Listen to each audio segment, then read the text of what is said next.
Okay, we're happy to have CJ Anderson here for you guys. No real intro needed other than Super Bowl champ, former Cal player, who's back with our staff as a volunteer on our quality control staff for offense. So we wanted to open it up for questions. I'll go ahead and call on you guys. We'll start with Jeff Ferrato. Hey, CJ, welcome back to Berkeley. How you doing? I'm doing good, Jeff. Thank you, man. Means a lot. Yeah. So take us through sort of, it seems like this is maybe something you had in mind even before you retired because the transition was pretty smooth. Take us through your thought process, why you wanted to do it, and kind of how you made it happen. Well, 8 years in the league, I had fun. I looked at kind of, what I wanted to get into. I've always had a lot of coaches that was in the league, Coach Kubiak, Coach McVay, Coach Eric Studesville, running back coach, Skip Pete, Wade Phillips, Jack Del Rio, a bunch of coaches who've always said they think I will be a great coach one day just because of the type of player I was when I'm playing. And, when we got done with Detroit last season, me and my family kind of sat down, played in 3 Super Bowls, won a Super Bowl, made it to a Pro Bowl, made enough money, as you can say. We thought about, is there anything else in the National Football League that I need to accomplish? And there was a couple things on that list that I probably felt like I wanted to accomplish, but, there was nothing like hard on guarantee, like if I was going to get that opportunity to accomplish that. So, we thought, why not help the younger generation and get into coaching? When is the first time that coaching occurred to you that maybe you would want to do this with your life? I mean, I've had moments when I was in the league, but I think the biggest moment to me, we were playing an NFC Championship game when I was with the Rams versus New Orleans Saints, and we're struggling. The crowd's loud, obviously pre-COVID, but the crowd was really loud, and we were kind of discombobulated on offense. And I just got to LA, and there's a hurry up thing that LA does that deals with certain calls. One word calls is everything. So it's just something I remember back from Peyton when we did in Denver. I gave that advice to Sean McVay. I told him, hey, let's go on tempo. Let's do this. I said it'll keep all of us. I think we had 3 false start penalties back to back, like 3 in that drive. So I told Sean, hey, if we do this, it's something I remember from Peyton. But if we do this, at least we're all on the same page. We all know the snap count. We all know the plays, so we can come off the ball and do everything together. We did that for 2 drives straight, went down and get 3, and then we got down and got 7 the next drive, kind of settled the crowd down, and that kind of settled it in. And then when me and Sean talked on the plane, that's when it kind of hit like, hey, maybe you do have a knack for this one day. So this isn't actually your first coaching assignment. It was that day, huh? It was one of those days. I mean, when I was in Carolina, and even to this day, I'm glad my man's coming back. Obviously, you guys don't like him too well, but Christian McCaffrey, me and him talk still a lot. When I was over there in Carolina, backing him up, I was helping him a lot, just to better his game. It was his 2nd year at the time, and just seeing some of the things and some of the tips that he's using, and then the conversations we still have when it comes to game planning and stuff, still seeing him use some of those to make him successful is pretty good for me. So that's probably the very first time, but that Sean McVay kind of like solidified it for me. Thanks, CJ. Yeah, Lorenzo Reyna from 24/7. Oh, I'm a Carolina Panthers fan, CJ. So Christian's good with me. All good. Yeah. So my question is, did you also had other coaching opportunities lined up, or was Cal the only one? Now I could have coached anywhere, to be honest. And I could have been paid too, to be honest. I've also could have coached at any high school as a head coach. In California or in Texas, because that's where I was living. For me, it was more, I got bigger aspirations to being a coach, what I want to do in my life.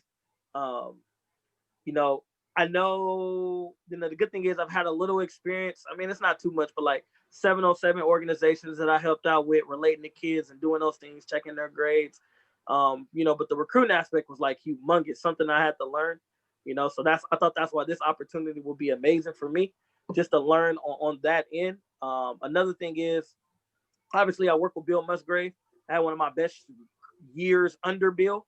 So I know me and Bill knows how I work. I guess the best way to say this is, when you know that you're familiar with something, and obviously I was familiar with two different things: the offensive system that Bill is doing, and then obviously UC Berkeley, because I was a student athlete there at one point in my life. When you're familiar with things, it makes things a lot more easier to go into something. So I was more familiar and comfortable with those two to take this opportunity now to help me for my future goals than to take some of the things that was lined up for me.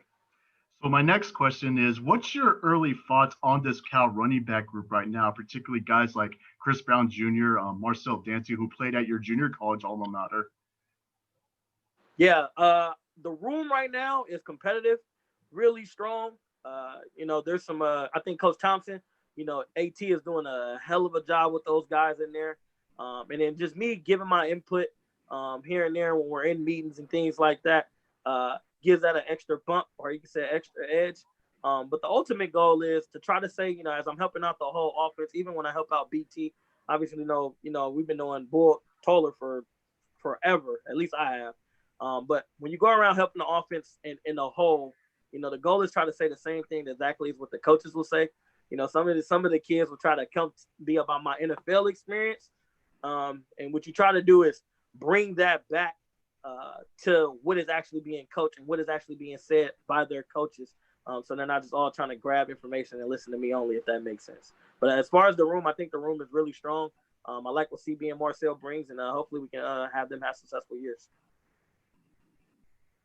Okay, good. Lorenzo, anything else for now? Okay. We'll move on to Trace Travers from Rivals. Hey, CJ, good to see you and good to have you back in the Bay Area. Thank you, man. What I wanted to ask was, first, what exactly does your role entail? What are you allowed to do as far as contact with the team, recruiting, all that stuff?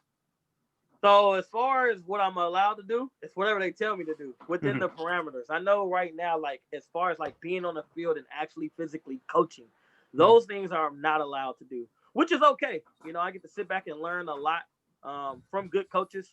I think there's a really strong offensive staff that Bill and Jay and Justin, they kind of like, put together, I guess you can say. But as far as what I'm allowed to do, I can have conversation with players like, off the field, in the meeting rooms and things like that. Try, to help them better their game generally. Nothing within the scheme, if that makes sense. And are you allowed to have a role in recruiting, saying like talking to kids or something, or is that out the door? I have no idea. I've not been told that. So your guess is as good as mine right now. All right. I'll leave it at that. Thanks, CJ. Yes, sir. Okay. Jim McGill, questions for Jim? Hey, CJ, great to see you back again. Welcome. What's up, Jim? So you have a real similar story to Marcel, growing up in Oakland, moving out to the Valley, sort of Northern Valley, and then back to Laney and over to Cal. Have you had a chance to talk with him recently or over the last year or two about the similarities in your experience? And can you reflect a little bit about what got you from there to here? Well, I knew Marcel when he was at Laney. When I used to come back as a player, I would go to Laney. Obviously, Coach Beam has changed my life tremendously. And, it's funny to see what he did in Lance Chance U. It's the same John Beam. The Beam y'all got to see on TV was the same Beam that cussed me out, too, here and there, But I knew Marcel at Laney when he was young, just a freshman. And just telling him about, me busting and Bart from Vallejo to Oakland, what it takes, the dedication, the classwork, the things that you have to do. So when that time came around, when Coach Beam told me he was getting ready to go to Cal, I was really excited, but I also told him about what that opportunity brings, what UC Berkeley brings outside of football as a whole. So, when me and Sil talk, it's more, different than the other backs in the room. It's more on a personal level, just because I've been knowing him since he was, somewhere between 17, 18 years old, and to see him to become to the young man he is today, and some of the resources that he took advantage of outside of football at UC Berkeley that we talked about, it's good to see that. You coach kids too, like he does, right? Yes, I do. So you share a passion for teaching the youth too. I just think, me and Marcel, we look at our situations, us growing up certain ways, very similar, single parent homes and things like that, inner city kids used to say.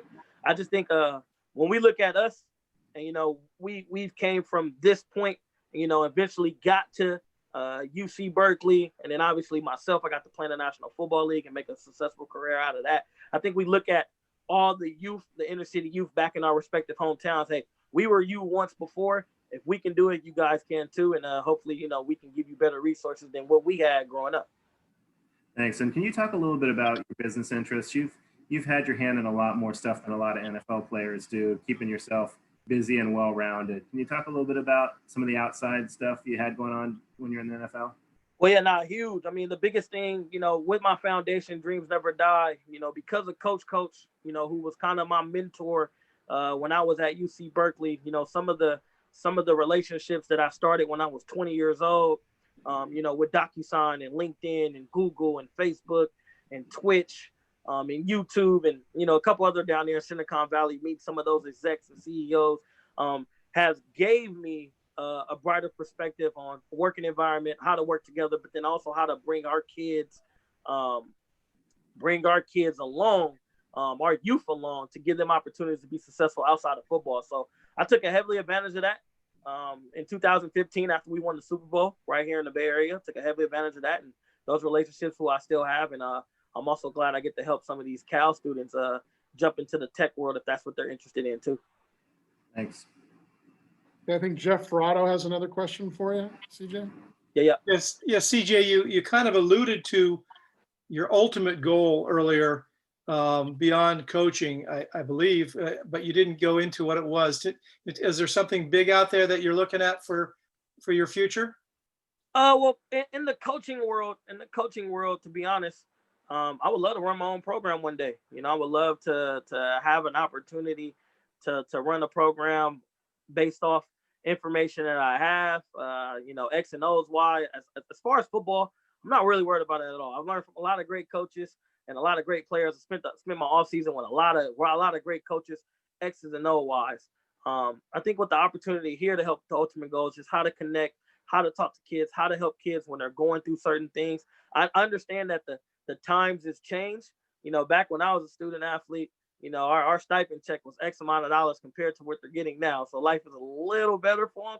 But what I've noticed, and just with players around the league, and then when I used to come back to Cal, and when Daniel Lasco was there, and I used to talk to him and Darren Irvin and things like that, or I still talk to Coach Ron Good, even though he's on the dark side, which we talk about that all the time. But having those mentors that I had in my life, Coach Ron Good, Coach Ashley Ambrose, Coach Wes Chandler, who was at Cal when I was there, and then a guy like Coach putting me in position for life after football, even though I had dreams to go to the NFL. That's kind of something that I want to do, and that's something that I think that's the biggest, and it needs to be the most important thing of developing the young men into men, if that makes sense. We always hear about the first round picks or the second round picks, whether they're from Alabama or whether they're from Ohio State or Cal or whatever. But what you don't hear about is, how did the guy who did not want to play in the National Football League, like Chris Adcock, he's a doctor now in Texas. He played O-line for us at Cal. Those are just as good success stories as the NFL success stories too. And that's probably the ultimate goal with me. So it would be to be a Division I head coach someday? Right now it's head coach anywhere. It can be D2, it can be NAIA, it can be FCS, it can be D1, it can be Power 5. Could it be Laney College?